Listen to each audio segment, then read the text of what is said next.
Imagine this, the lights go out, your phone dies, and you realize the power isn't coming back anytime soon. While your neighbors panic in the dark, you calmly execute a plan that could mean the difference between life and death.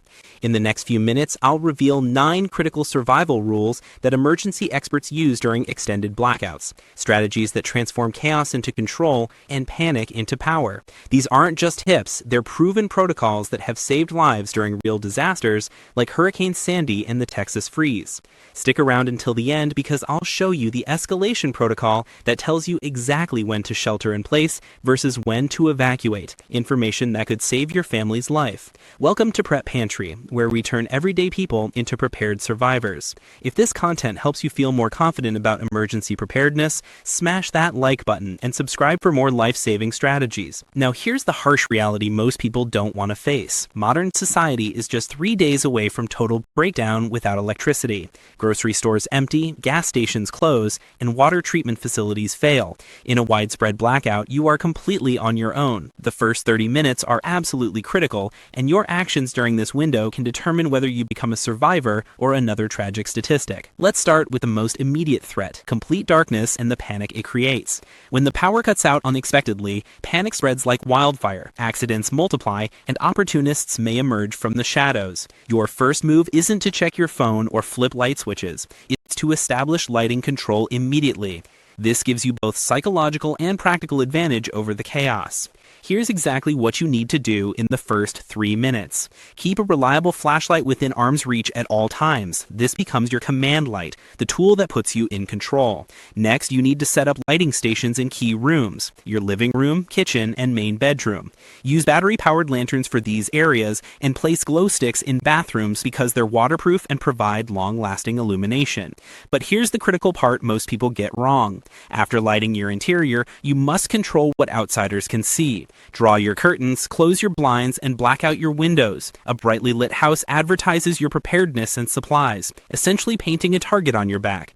The psychological impact of controlled lighting is immense. When you can see clearly while others stumble in the dark, you automatically become the leader. Your family looks to you for guidance, and you maintain composure while others lose their minds. Now, after establishing light control, your next priority is something even more critical for survival: water. When the electrical grid fails, water systems have only 6 to 12 hours before pressure drops and your taps run completely dry. Most people don't realize this until it's too late. You need to act fast to build what I call your water fortress. Here's your immediate action plan. Fill every container you can find. Your bathtubs can hold 30 to 50 gallons each. That's your primary reservoir. Fill sinks, pots, pitchers, and buckets. But don't just collect water, you need to purify it immediately. Treat every gallon with purification tablets or add 2 to 3 drops of unscented bleach per gallon. Water treatment plants may fail during extended outages, so you cannot trust tap water to remain clean.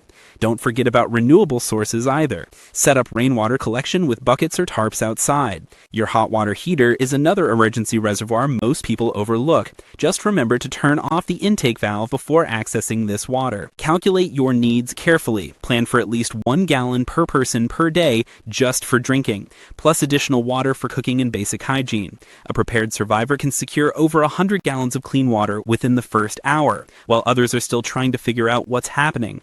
But water isn't your only time-sensitive concern. Your food situation becomes critical fast. Your refrigerator keeps food safe for about 4 hours if you keep it closed, and your freezer maintains safe temperatures for 24 to 48 hours maximum. After that, spoilage and dangerous bacteria become serious health risks that could kill you even if you survive everything else. You need to implement what's called food triage immediately. Start with immediate consumption. Eat or discard cooked leftovers, dairy products, and anything with mayonnaise first because they spoil the fastest and become the most dangerous. For preservation, cook fresh meats, fish, and poultry immediately if you have the means, or preserve them with salt if cooking isn't possible.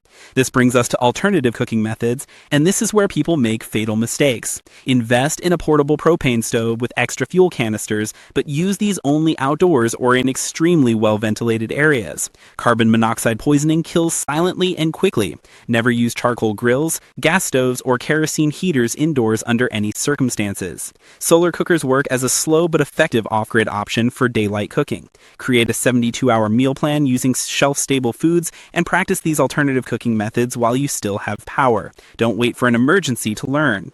Stock your pantry with the backbone foods for emergency situations. Canned goods, rice, pasta, dried beans, peanut butter, crackers, and granola bars. Don't forget comfort foods either. Familiar snacks and treats provide crucial psychological comfort when everything else feels chaotic. Speaking of comfort, let's talk about surviving when Mother Nature turns your powerless home into a death trap. Temperature extremes kill more people during blackouts than almost any other factor. Hypothermia is a silent killer in winter, while heat kills more Americans annually than most natural disasters. The key insight here is counterintuitive. Don't try to heat or cool your entire house. Focus on controlling the temperature in one small space. For winter survival, you need to create what I call a survival sanctuary. Seal off the smallest room in your house using blankets or plastic sheeting to block drafts completely. Layer multiple sets of clothing, use sleeping bags rated for cold temperatures, and hang emergency mylar blankets on walls and windows to reflect precious body heat back into the room. Remember that each person generates about 100 watts of heat, so cluster together. You can also create thermal mass by heating bricks, stones, or water bottles using your alternative cooking setup,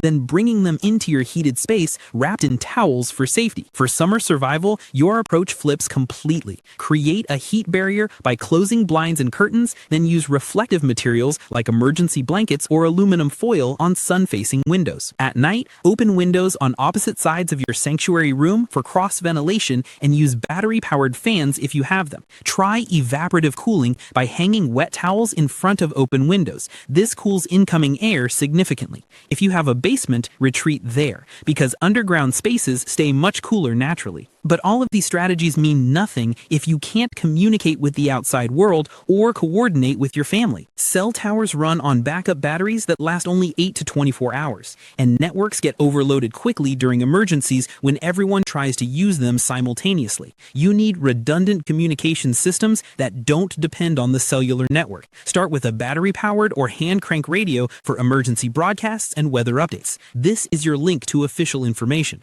Get two-way radios or walkie-talkies with several miles of range to connect with family members and trusted neighbors. Invest in solar and hand-crank chargers to keep your phones and radios powered indefinitely. Pre-arrange communication schedules and backup meeting locations with your family members. If the networks are down, everyone should know exactly when and where to check in. Use your car as a mobile communication hub and charging station. It's a resource many people forget about. Keep printed lists of important contacts because digital contact lists become useless when devices die.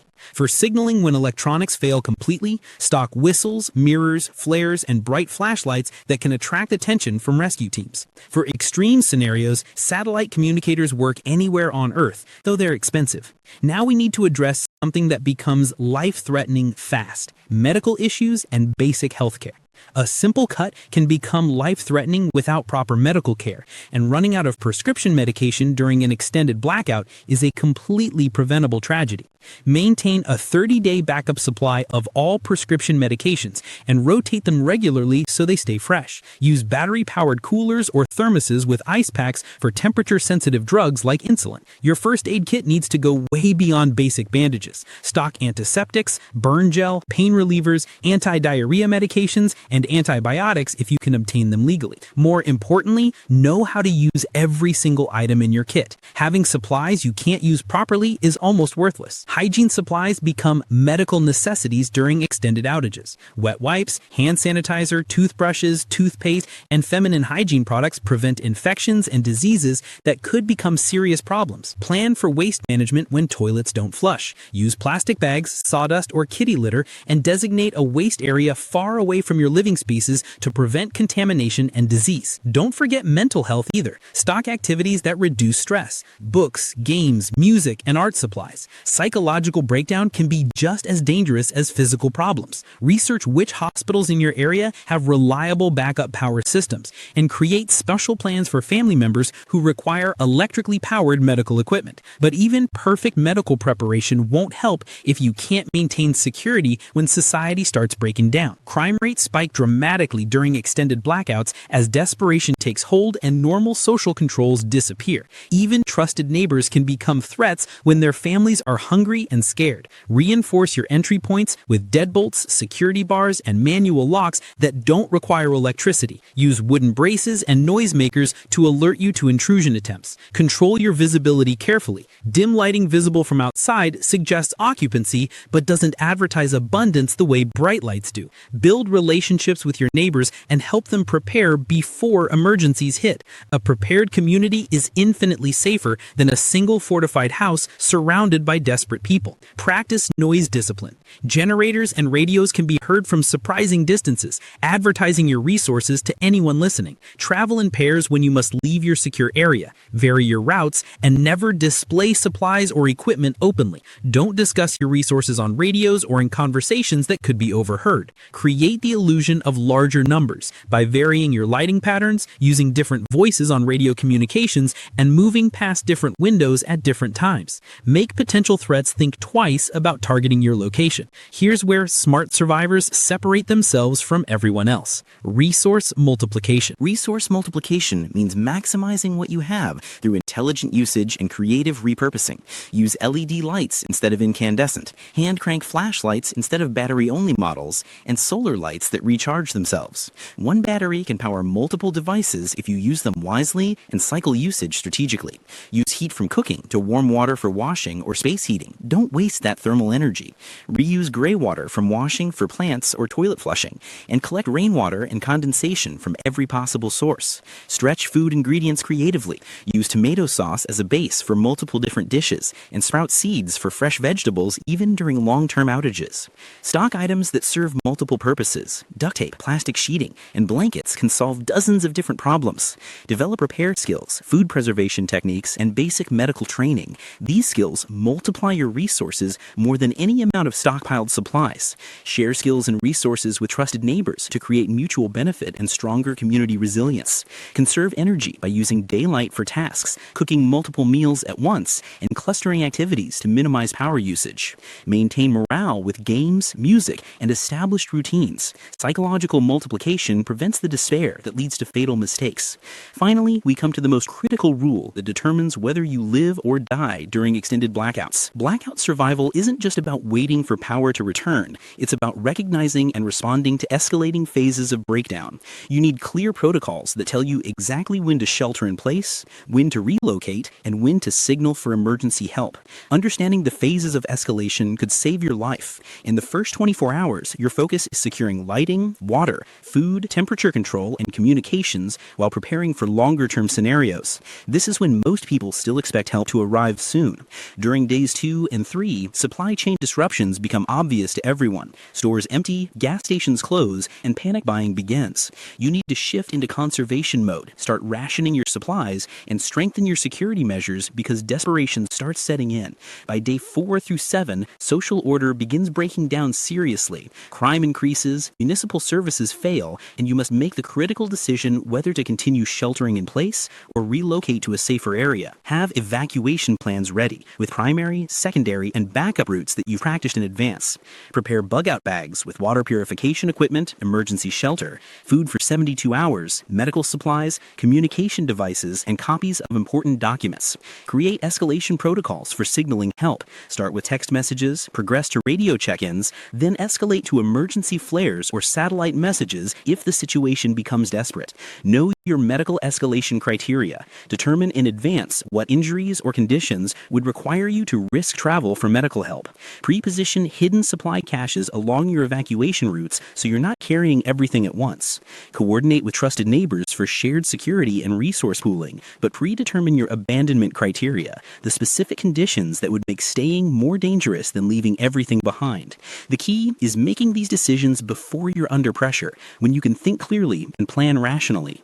Remember, the difference between chaos and control is preparation. The time to discover flaws in your survival plan is before the emergency happens, not while you're living through it. Here's what I want you to do right now. Pick 3 of these rules and implement them this week. Test your flashlight setup and make sure you have backup batteries. Calculate your water storage capacity and identify additional containers. Practice cooking a meal using only alternative methods without any electrical appliances. Share these strategies with the people you care about and encourage neighborhood preparedness. When the power goes out, and it will go out eventually, you'll be ready to execute proven protocols while others are improvising and making potentially fatal mistakes. Survival is ultimately a community effort, but it starts with individual preparation. Your readiness not only keeps your family safe, it makes your entire neighborhood more resilient. If this video helped you feel more prepared and confident about handling blackout emergencies, smash that like button and subscribe to Prep Pantry for more life-saving preparedness content.